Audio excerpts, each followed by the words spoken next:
بسم اللہ الرحمن الرحیم۔ السلام علیکم۔ اگر خدا مجھے جنت لے جائے تو میں وہاں کیا کروں گا؟ میں سیدہ آسیہ زوجہ فرعون کے پاس جاؤں گا اور پوچھوں گا کہ اپنے پیٹ پر پورا پتھر اٹھانے کی برداشت کہاں سے لی تھی۔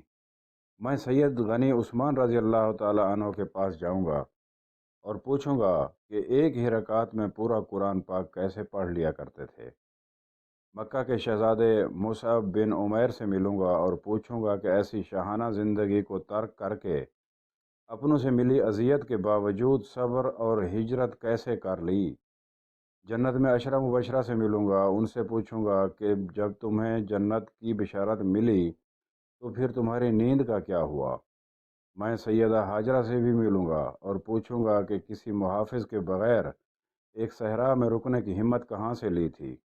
ملوں گا سید بلال حبشی سے اور عرض کروں گا کہ ایک دفعہ ہی دور نبوت کی اذان سنا دو۔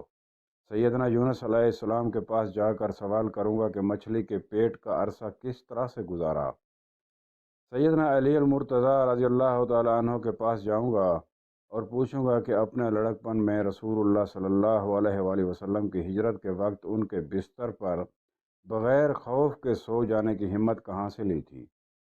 میں سیدنا صدیق اکبر رضی اللہ تعالی عنہ کے حضور حاضری دوں گا، سوال کروں گا کہ جب رسول اللہ صلی اللہ علیہ وآلہ وسلم کی وفات ہو چکی تھی تو آپ نے ایسی استقامت کیسے دکھا لی، جبکہ آپ تو دل کے بھی نرم تھے، آنسوں میں بہنے کو تیار رہتے تھے۔ میں سیدنا موسیٰ علیہ السلام کے پاس جاؤں گا اور پوچھوں گا کہ آپ نے فرعونی جبر کا مقابلہ کیسے کیا۔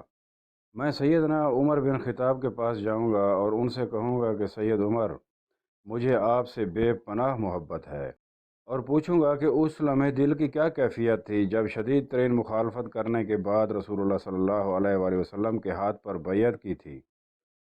میں یوسف صدیق علیہ السلام کے پاس جا کر کہوں گا سید یوسف، آپ کا قصہ مجھے سب سے زیادہ محبوب ہوا کرتا تھا اور آپ کے نام سے نازل ہونے والی صورت مجھ سے سب سے زیادہ حبیب تھی۔ پھر میں اپنے حبیب حضرت محمد مصطفیٰ صلی اللہ علیہ وآلہ وسلم کی مجلس میں بیٹھوں گا، ان سے ڈھیر ساری باتیں کروں گا، حال دل کہوں گا، ان سے کہوں گا کہ دنیا میں آپ کو دیکھنے کا شوق ہی رہا اور آج خداوند عالم نے آپ کے دیدار سے میری عزت میں اضافہ کر دیا ہے۔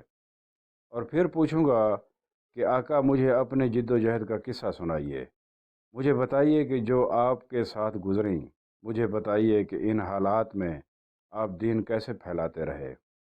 پھر اپنے رب کے پاس جاؤں گا جب وہ مجھے اپنے رویت سے مشرف کرے گا، اور میں نہیں جانتا کہ تب میں بول بھی پاؤں گا کہ نہیں۔ خدایا ہمیں جنت میں ان کے ساتھ رکھنا جن سے ہم محبت کرتے ہیں۔ آباد رہو اور شاد رہو۔ السلام علیکم۔